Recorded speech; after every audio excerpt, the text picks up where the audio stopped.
I hired a pair of young white men and a pair of young black men, and for each pair, I randomly assigned one individual in the pair a criminal record.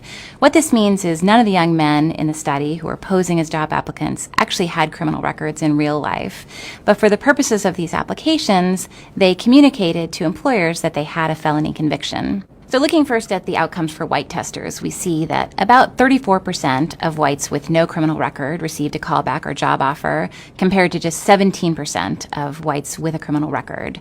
So we see that a criminal record reduces employment opportunities by about 50%. In the case of black testers, 14% of those with no criminal background received a callback or job offer, relative to just 5% of blacks with a criminal record. When we compare the outcomes of the black and white testers side by side, what's most striking is the direct effect of race on the outcomes of these young men. A black applicant with no criminal background received callbacks or job offers at about half the rate of an equally qualified white applicant. But the most surprising finding was really related to blacks with no criminal background relative to whites with a felony conviction. We find that a white applicant with a felony conviction fared just as well, if not better, relative to a black applicant with a clean record. This suggests that being black in America today is essentially like having a felony conviction in terms of one's chances of finding employment. I hired a pair of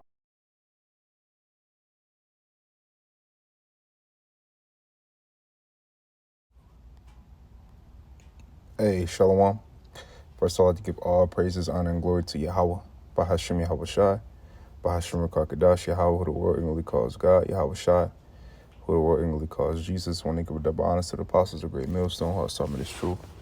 Want to give a peace and blessings to the I came across the four corners of the earth who teaches truth and rich life to do so. It's going to be a quick video. Loading the video is edifying. Loading, I can get something from this video. Now, as you saw, I ran across that video earlier today. And, the Spirit hopped on me to do a video about it because it goes to show you that this is not our rest, right? Like we always say, we always say, even if you listen to our videos or you listen to the elders' videos, you will always hear that, hey, Jake, this is not your rest. Okay, this is not your rest right now, right? We're in captivity. Okay, now, that doesn't mean sit on your ass. That doesn't mean not to get money. That doesn't mean be a bum, right? You still got to take care of your responsibilities and take care of your family, right? But the opportunities that we have in this world is them, or in America is them. We're really in the world too. Is them because A, we're under the curses. B, the heathen are confederate against us. Okay, this is why you have those heathen nations from these so-called third world countries that come over here and get loans or get help as far as establishing business.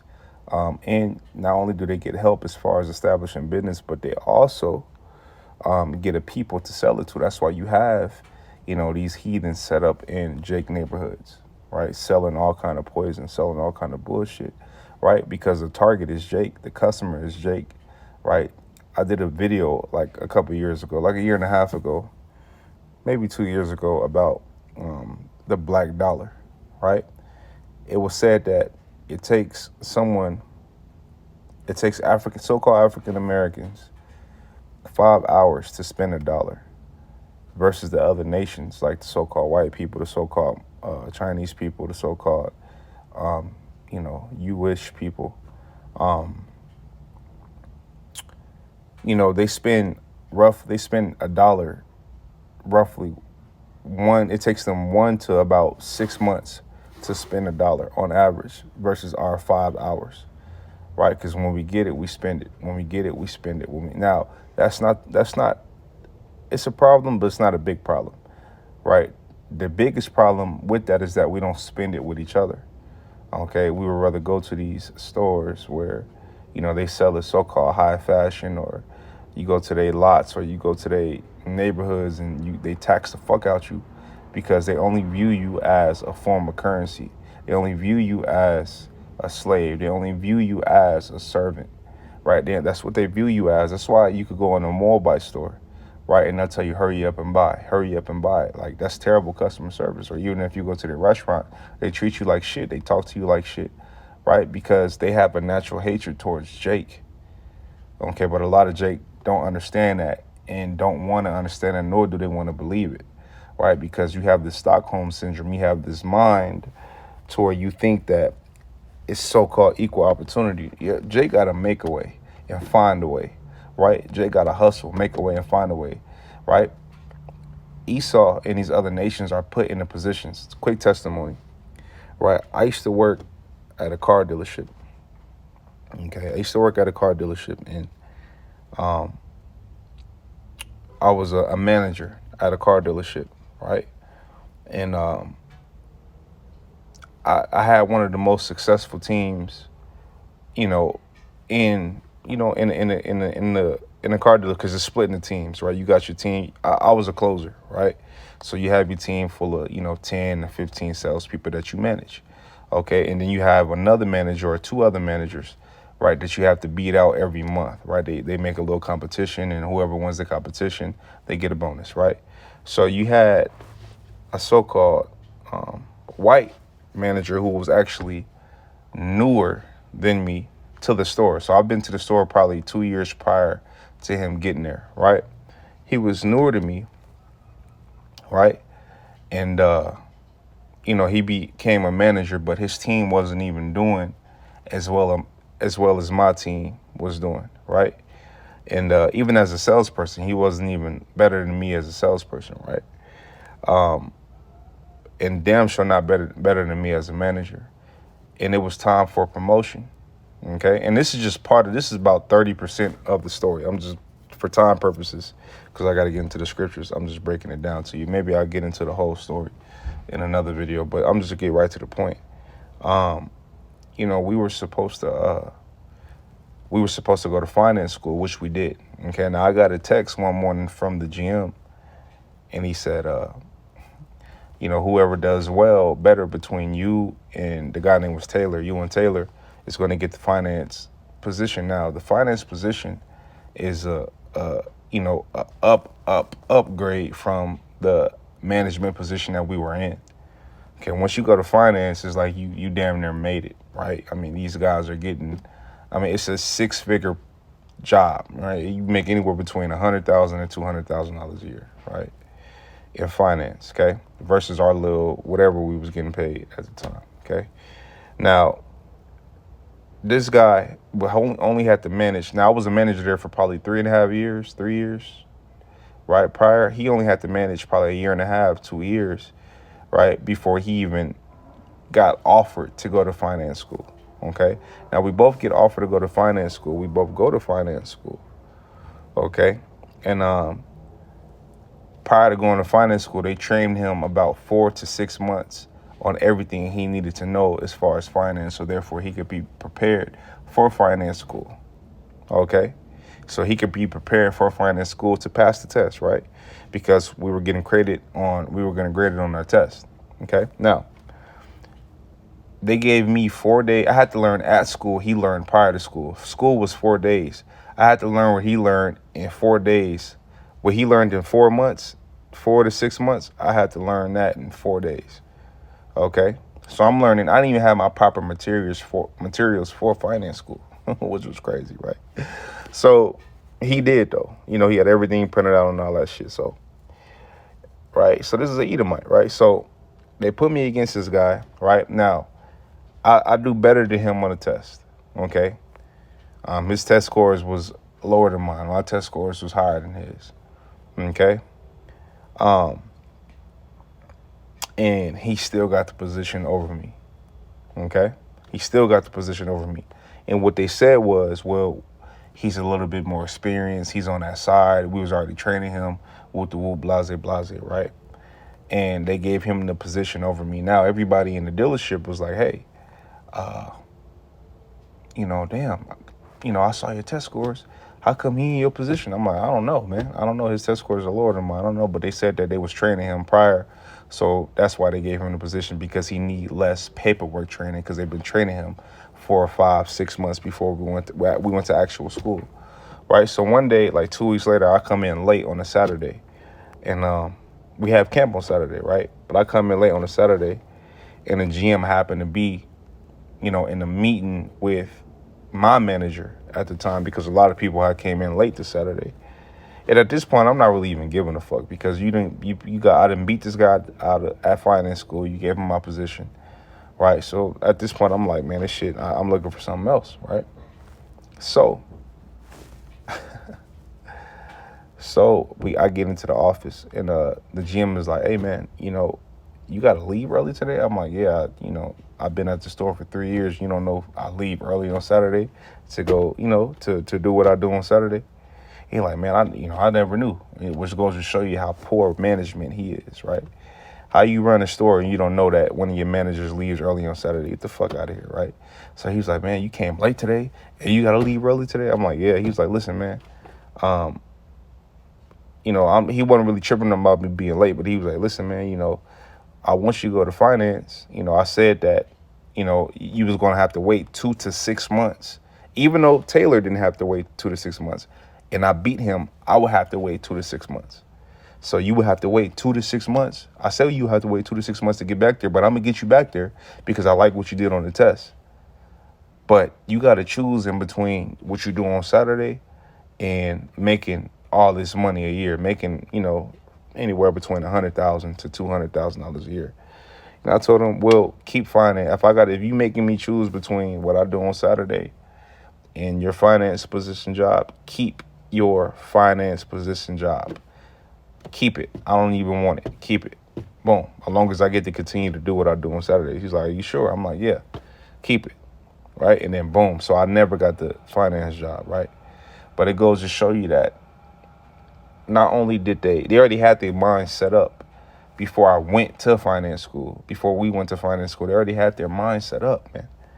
Right, that he was going to, and they were surprised because I recorded me and the guy's conversation, me and the dude who run the store, his conversation. He was like, man, I was surprised you did as good as you did. I'm like, man, I stayed up 3 o'clock in the fucking morning. I have 4 days to learn what he learned in 4 months. He's like, oh, yeah. I'm going to make sure I get you back there. I'm like, no, I need to be back there now, because I beat him by a long shot. It wasn't even, you know what I mean? I beat him, and he didn't do bad on it. Like, he got a B, I got an A+. You know what I mean? So, but I still beat him, and long story short, they didn't put me back there. But that goes to show you that, yeah, nepotism is involved. And B, we're not treated equally. So nobody can sit here and look me in the face and say, oh, yeah, you didn't work hard enough, or oh, this. No, motherfucker, I was actually in a position where I outbeat their goody two shoe, their good old boy, and they still gave a good old boy the position. Okay, but hey, I'm not mad about it. I'm not mad about it, man, because at the end of the day, the Lord seen it, right? And at the end of the day, hey, man, it was a test. What you gonna choose? This money, or you gonna choose the Lord? And I chose the Lord. Okay, that was a test, man. Okay, but the Lord will bless me on it. The Lord, bless me on the back end, man. Lord willing, FB as well. Okay, but that goes to show you that, hey, man, these motherfuckers are not under the curses. We are. Okay, but let me go ahead and get into the scriptures. This is Psalms 73 and 3. It says, "For I was envious at the foolish when I saw the prosperity of the wicked." Yeah, because in this world it seems like they're prospering, right? But the earth is given into the hands of the wicked. Right, so obviously that's why you got to do wicked shit to get to the top. That's why they would tell me, hey, you got to stop teaching on Saturday if you want this money, right? They always came to Jake with that. If you read in the Maccabees, they came to Jake with that. Hey, break the laws of the Lord and follow our laws, and we're going to give you riches. That's what they try to bribe you with that. They even tempted Satan even tempted Yahushua with that, right? Or tried to. Right? You know what I mean? So that's what they always try to do. Okay? This is Psalm 73 and 5. It says, "They are not in trouble as other men, neither are they plagued like other men." So they're not in trouble as other men, right? Because what was Esau's blessing? The fatness of the earth and the sword. Okay? So that's why they have the good shit, right? They have the nice neighborhoods, nice grocery stores, right? I be riding my bike through the Jewish communities because they got the best fucking community in the state where I'm at, right? They only have fucking sidewalks. They got dirt. showing you that they know what sidewalks do to your joints and all that shit. They know. Like I had the brother from Detroit out here with me. That brother Malott. Shout out to that brother, man. Good brother, great brother, man. I took him down there, man. I had to take him down there, and he was like, "They ain't even got fucking sidewalks. They got dirt, man." And it amped him up, that zeal. You know what I mean? I'm like, yeah, I'm glad he noticed. Yeah, that's what I be saying. And they got trees. It's a whole strip of Amalekite, the Amalekite community. They got their little church that they go to, their little synagogue and all that. But it's nothing but, we in the desert, and they got beautiful ass trees and $1 million plus homes, and it's just nice. The air different. The environment different. The store is different. Their grocery store is fucking lavish. It's called AJ's, right? Versus our Fry's, or wherever city you in, it might be called Kroger or Walmart or our little Sprouts. You know what I'm saying? Shit like that. They got fucking AJ's and Whole Foods. Shit like that. While we got the the lower class grocery stores over here. So it's just, we're living it, man. The scriptures are alive and we living it. Okay? It says, Psalm 73:5, it says, "They are not in trouble as other men, neither are they plagued like other men. Therefore, pride compasseth them about as a chain." That's why they prideful. And they prideful when they speak. Like, no, man, you just got to do this. You got to, and these Edomites never had to work hard in their fucking life, man. Most of them. It's been passed down and given to them. They get put in positions while Jake take positions. It's a fucking difference. Okay, that's why everybody I like what Deion doing, man. You know what I mean? Yeah, one son is at quarterback, one son is at safety. Yeah, get these motherfuckers a taste of their own medicine. Of course, man. Of course. And you see what happens when they give Jake the same opportunity as Esau. You know what I mean? We outdo Esau.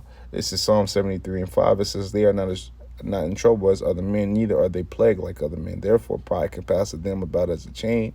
Violence covereth them as a garment. Their eyes stand out with fatness. They have more than a heart could wish." Man, look, this guy went from living basic. The guy I'm talking, Taylor, right? He went from living, the guy I was going against. He went from living basic to living in high rises downtown and shit like that. You know what I mean? While I'm over here budgeting to pay fucking rent.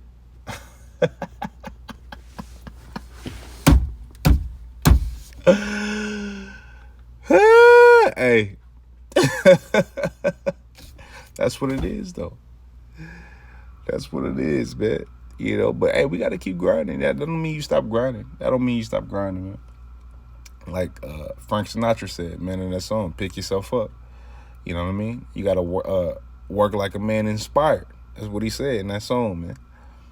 Take it with a grain of salt and make you hustle harder. Don't use it as an excuse, because it can be used as an excuse. And most people will just settle at that, like, oh, I tried, right? Oh, because now they got an excuse to fall back on. No. We don't use that as an excuse. We use that as fuel to go harder. Okay? This is Psalm 73. And 7, it says, "Their eyes stand out with fatness. They have more than the heart could wish. They are corrupt and speak wickedly concerning oppression. They speak lawfully." Okay? They speak lawfully concerning oppression. It says, "Behold, these are the ungodly." This is 12. "Behold, these are the ungodly who prosper in the world. They increase in riches." And that's what they do. They increase in riches. Okay? And they're ungodly. But it is a reward for the righteous. Remember that, man. We got the world to come. Okay? Now let me grab this. Not rest. Where is it at? This is not rest. Or Micah 2:10, yeah. Micah 2:10, Micah 2 verse 10, it says, "Arise ye and depart, for this is not your rest, because it is polluted. It shall destroy you, even with a sword destruction." So this is not our rest. The world is polluted. Okay? This is not our rest, man.